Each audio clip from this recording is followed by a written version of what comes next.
Olá, como estão todos? Aqui estamos de volta com as nossas aulinhas, né? Inglês para todos com a Renatinha. Vamos à sequência e aos nossos pronomes. Hoje nós vamos estar trabalhando com pronomes indefinidos, ok? Nós chamamos isso de indefinitive pronouns. São palavrinhas bem conhecidas e hoje nós vamos estar vendo como que elas são aplicadas, em quais contextos nós vamos estar usando-as, ok? Começamos com os pronomes indefinidos para coisas, ok? Things. O interessante aqui nessa aula é que vocês deem uma revisada na nossa aula de quantificadores, onde eu falo de some e any, tá? Porque elas vão estar diretamente relacionadas neste contexto aqui. Começamos com something, anything, everything e nothing, ok? Se vocês prestarem atenção, nada mais é do que a junção do nosso quantificador some, de algum, algumas, uns e umas, com a palavrinha thing, de coisa mesmo, tá? Por que existem 4 pronomes indefinitivos para coisa? Por causa do contexto, ok? Quando nós estamos falando de alguma coisa que não é de total conhecimento, mas nós já temos uma ideia geral do que possa ser, né? Ou então está sendo direcionado a um contexto, nós vamos usar something. Novamente, se você voltar na nossa aulinha e dar uma revisada, você vai lembrar que o some, ele é usado para afirmativas, para quando você está oferecendo algo, tá legal? E o anything é usado para negativas e quando você está perguntando sobre algo, pedindo algo, ok? Então, seguindo aqui, o some é o nosso umas, alguns, algumas. Junto com a palavra thing, nós temos something. Isso aqui é alguma coisa, ok? Quando é que eu vou usar something? Novamente, quando o contexto geral deixar você ter uma ideia do que vai vir como resposta ou do que você está se referindo indiretamente. Não é certo, mas você já tem uma ideia, ok? E quando que nós usamos anything? O any é o nosso qualquer, né? Se você usa numa negativa, o que acontece com palavras que possuem o N ou o N sozinho? Eles se tornam em nenhum. Então, se você tem uma negativa, em algum lugar na sua frase você tem a palavrinha no, de nenhum, nulo, zero, juntando ela com anything, vira nothing, ok? Quando que eu vou usar o anything? Quando o seu contexto for tão amplo que você não tem nenhuma ideia do que possa vir como resposta ou a que coisa essa pessoa realmente está se referindo, quando não existe um contexto preso a esta palavra. Então, quando a gente tem que escolher entre, olha, eu quero something to drink, ou eu quero anything to drink. Qual é a diferença nessa frase, se os dois são pronomes indefinidos?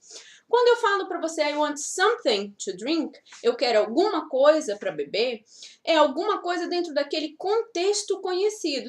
Se você me conhece, sabe que eu não sou uma pessoa de hábito de beber bebida alcoólica, ou se nós estamos chegando de uma corrida, de maneira indireta eu estou te pedindo por uma água ou uma bebida refrescante que não tenha conteúdo alcoólico, né? O contexto ele está pré-determinando a que coisa eu estou me referindo. Agora, se eu viro para você e falo, olha, eu quero anything to drink, I want anything to drink, você fique à vontade para me oferecer o que você tem. Qualquer coisa que você tenha para beber. Então, essa é a diferença de escolha. Os dois são pronomes indefinitivos? Sim. Mas cada um está preso a um contexto. O something já te induz a uma resposta, já te induz a uma situação, e o anything deixa simplesmente amplo. Se você usa o anything em uma negativa, o que ele vai fazer? Ele vai virar um nenhum, ok? Aí nós temos aqui o everything. Novamente, nós já trabalhamos essa palavrinha em quantificadores. O que é esse nosso every, ok? É de cada no sentido de totalidade. Cada um de nós, cada uma das coisas. Então, quando você fala everything, os tradutores tendem a te trazer um tudo ou todas as coisas, ok? Então, se você está querendo deixar bem amplo que todas as coisas estão corretas, você vai usar um everything, beleza? E essa palavrinha todo mundo conhece, né? Nothing. Mas ninguém nunca parou para pensar que é a junção do nosso quantificador aqui, do nosso negativo, no, com a palavrinha thing, de coisa. Então, quando é que eu uso nothing? Quando a minha intenção é zerar, anular qualquer possibilidade relacionada a uma coisa, quantidade ou ação, ok? O que vocês têm que ficar atentos aqui é quando você usa anything e quando você usa nothing, tá? Porque no inglês nós não podemos ter uma dupla negativa em uma mesma sentença. Então você não vai ter no, I do not want nothing, né? Porque aí você vai estar falando, não, eu não quero nada. Se você não quer nada, é porque você quer alguma coisa. Então, cuidado. Se você vai dizer que você não quer, se você vai negar, seja com auxiliar ou com verbo be, a presença da palavrinha not or no na frase indica que você tem que usar o anything, ok? Agora, se você não está usando o nothing, perdão, se você não está usando a palavrinha no or not, você pode usar o nothing. Por exemplo, eu quero nada. I want nothing. Ok? É uma afirmativa com uma negativa no final. Uma negativa. Um indicador de negação. Ok? Então, para essas palavrinhas aqui, a dica é: deem uma revisada no nosso conteúdo de quantificadores e fiquem atentos a final da palavra, ok? Por quê? O prefixo nós já conhecemos. Something dá a ideia de algo conhecido e thing é coisa. Então, é alguma coisa de conhecimento, mas não esclarecida. Anything, qualquer coisa, amplo. Para negativa, vira nenhum. Everything, o nosso amigo every, de cada, de totalidade. E o nothing, o nosso no aí, é o nenhum, o zero, o nulo, ok? Então, esses foram os pronomes indefinidos para coisas. Quais são os pronomes indefinidos para lugar? Novamente, fiquem atentos aos prefixos e prestem atenção na terminação da palavra. Lugar, ok? A palavra que remete à ideia de lugar é o nosso where.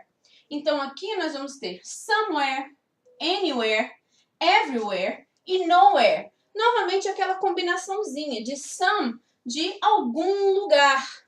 Se você fala, eu quero algum lugar para comer, né? Eu quero saber de algum lugar para almoçar, você vai usar somewhere to eat. Quando eu uso a palavra somewhere, a pessoa que está me ouvindo, ela vai contextualizar que é algum lugar próximo, algum lugar pelas redondezas, algum lugar conhecido, algum lugar mais acessível, ou algum lugar que ofereça o tipo de comida que eu gosto. O some, ele aproxima, né? Ele limita, ele deixa já uma certa indução a uma resposta.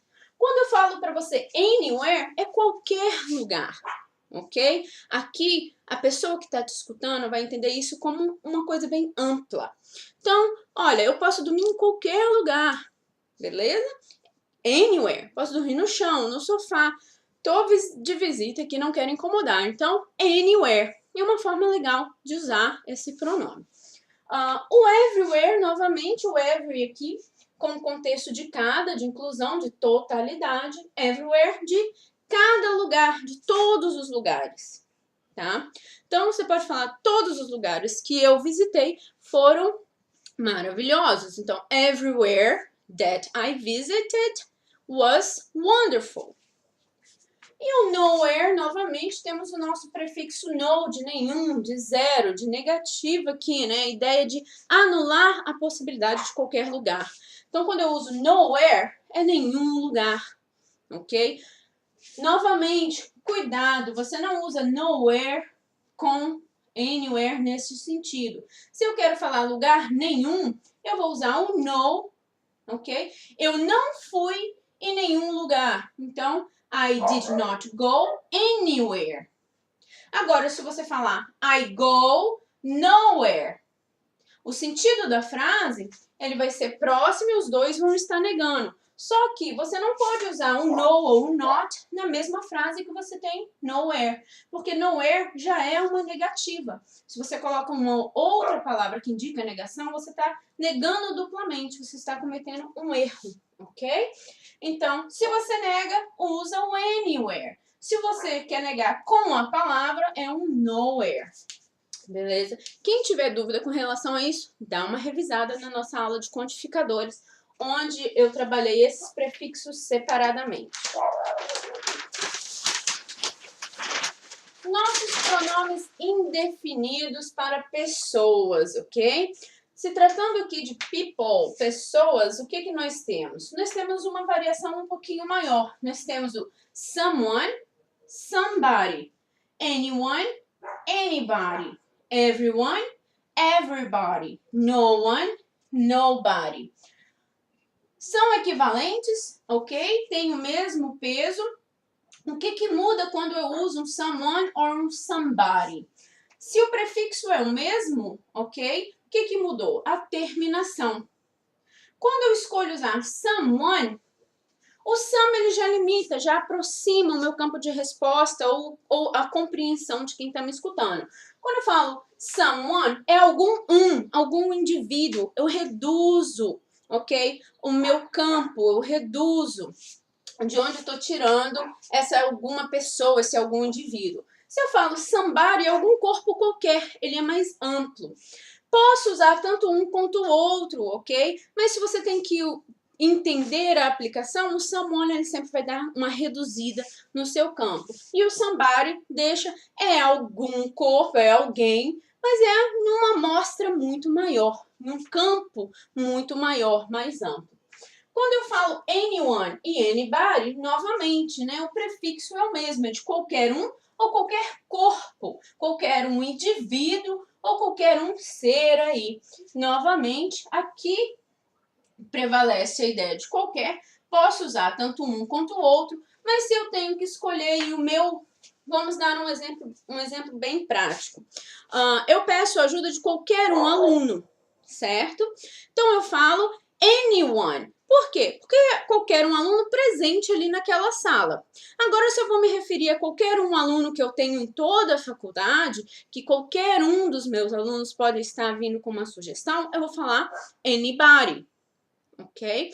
Então, quando o campo ele é reduzido, eu tendo a usar o anyone. Quando o campo é mais amplo, eu uso um anybody. Aqui, everyone, everybody. Novamente, every, de cada, de inclusão, de totalidade. Então, é todo o indivíduo, cada um dos indivíduos aqui, né? Então, everyone is welcome. Todo mundo é bem-vindo. Quando eu falo everybody is welcome, tem o mesmo peso, o mesmo contexto. O que vai diferir é se a minha ideia é aproximar ou ampliar este campo. Quando eu falo no one e nobody, novamente eu estou negando essa presença, eu estou negando o contexto dentro de indivíduo ou de um corpo qualquer. De ninguém, de nenhum corpo, né? Ambos podem ser usados na mesma sentença. No one is here, nobody is here. O que muda?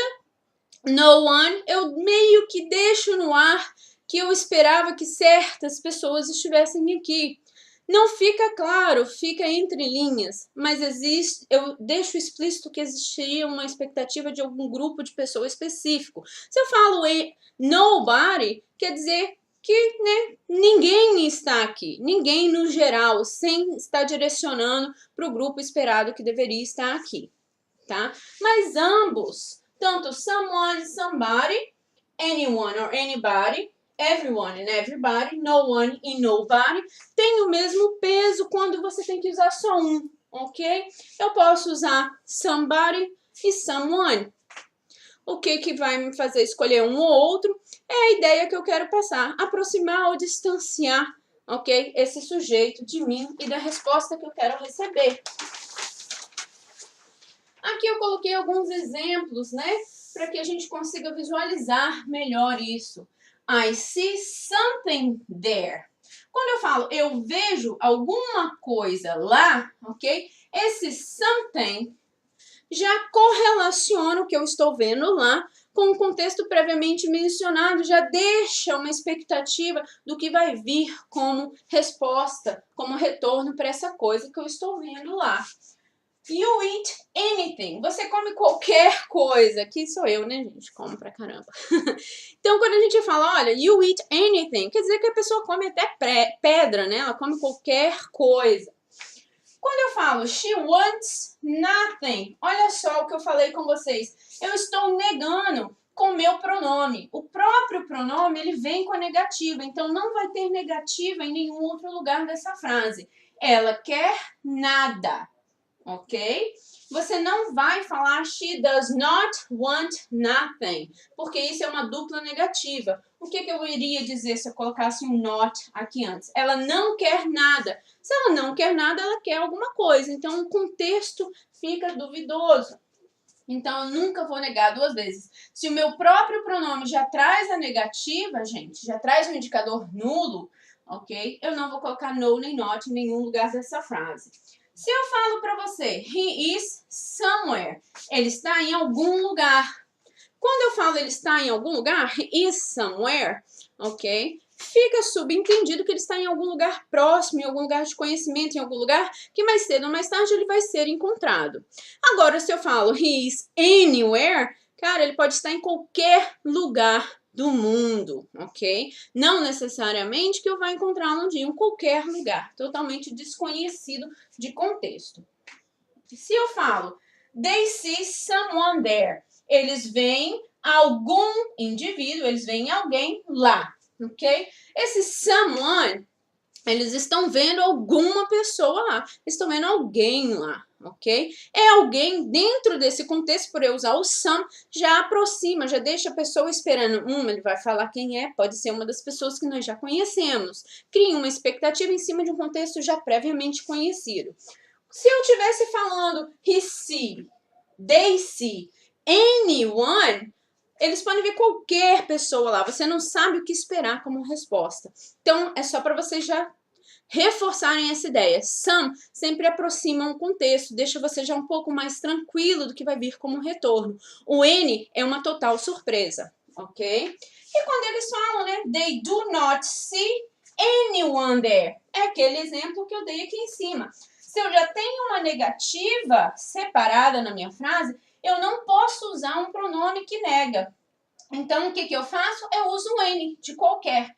Quando eu falo we do not, quem está responsável pela negação? É o do not, é o auxiliar mais a negativa. O meu pronome, ele só vai reforçar a ideia de o que está sendo negado. Ele não vai vir com no. Se eu tivesse escrito we do not see no one, eu vou estar negando duplamente, eu vou estar escrevendo errado. Então, fique atento. Se o seu pronome traz uma negativa, em nenhum lugar da sua frase você pode colocar um not, ok?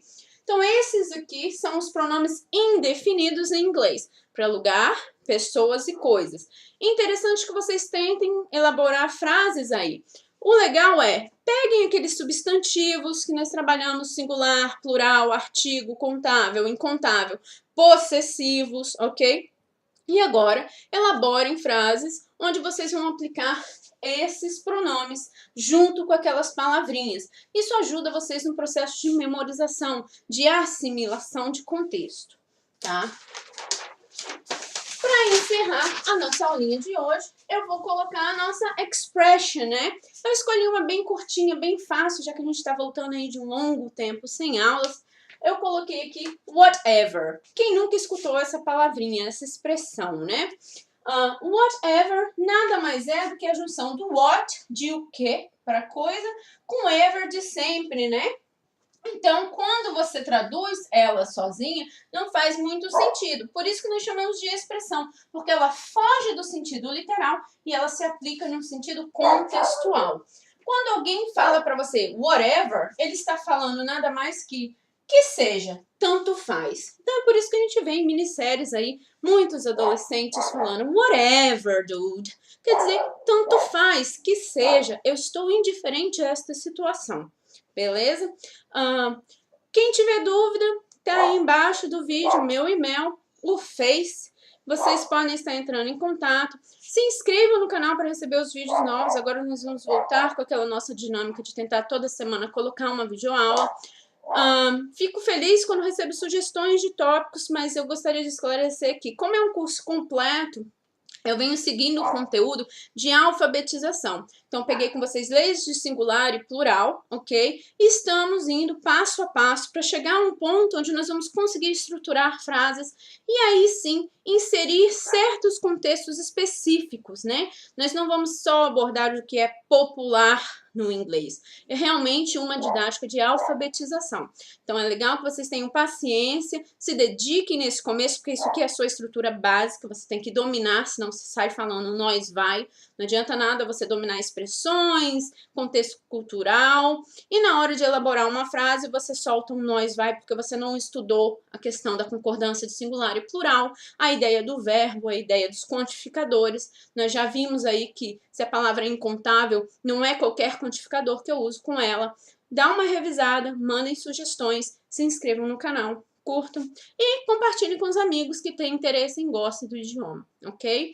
Eu vou deixar vocês por aqui, até a nossa próxima aulinha.